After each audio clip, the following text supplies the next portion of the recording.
From the ashes of an empire rose a fire that would burn through history.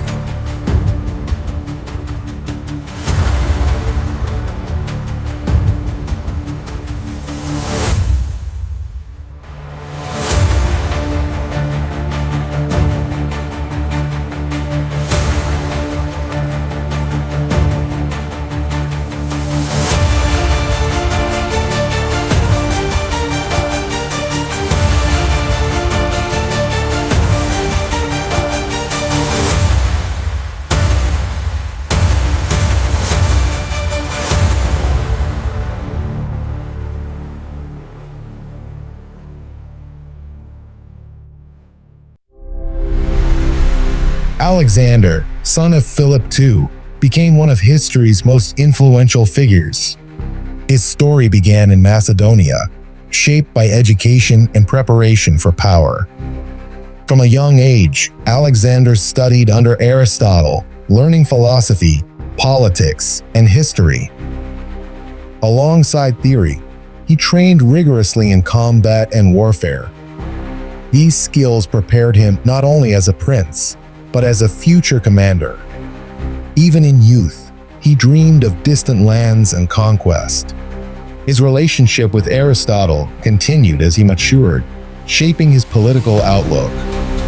Alexander turned his gaze east toward Persia. The memory of Persian attacks on Greece, especially the burning of the Acropolis, remained alive in his mind. After securing his power in Macedonia, Alexander began planning the invasion of Persia. At the same time, Darius III had become aware of the threat posed by Alexander. Without hesitation, he made his goal clear: to conquer the Achaemenid Empire.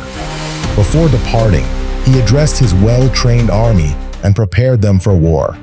The fleet was also ready. Soldiers gathered at the shore. In 334 BC, Alexander's army crossed the sea and entered Asia. Their path from Greece to Persia would change history.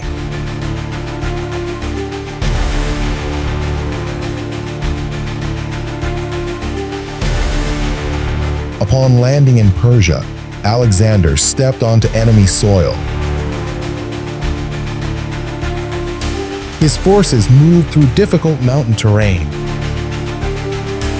Once in the open plains, their pace quickened toward confrontation. Alexander ordered the attack. His men surged forward. The Persian commander responded with a charge of his own.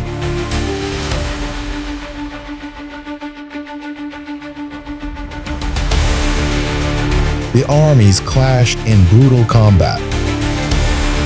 From a nearby height, Darius III watched the battle unfold. Alexander personally struck down the Persian commander in close combat. Victory was clear. Persian forces collapsed.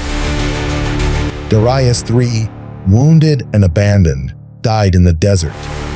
Alexander found him and commanded that he be buried with royal honors. After taking Babylon and Susa, the army approached Persepolis. Macedonian soldiers were stunned by the statues and carvings. Persepolis stood as a symbol of ancient power and culture. Inside, Alexander admired the intricate reliefs and stonework.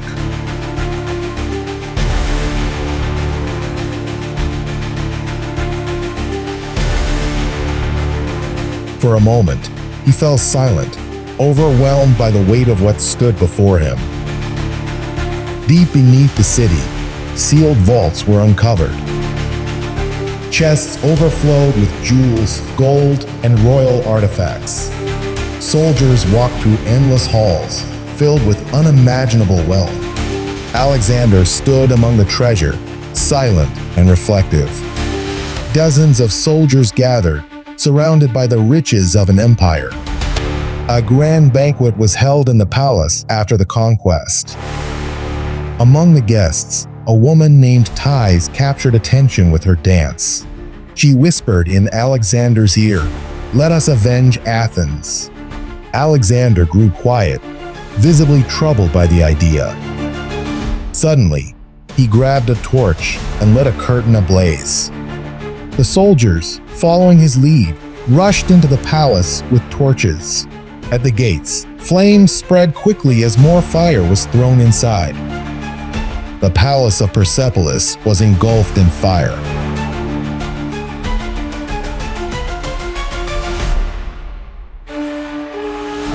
Alexander watched in silence as it burned. He stood alone, the fire beside him, lost in thought.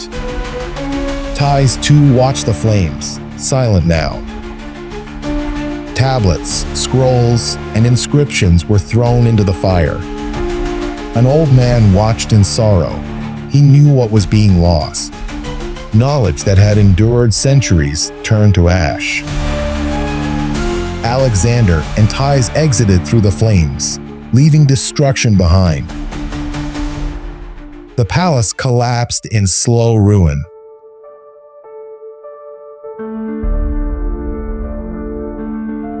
By dawn, only smoke and rubble remained. A grieving man cried out, his family in shock beside him.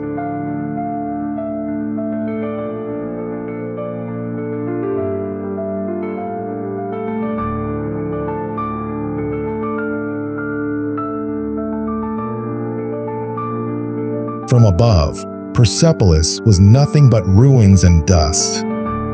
Alexander sat alone inside the palace, silent. He looked toward the horizon, no longer as a conqueror, but as a man burdened by consequence. At sunset, he stood quietly. Regret was written in his eyes.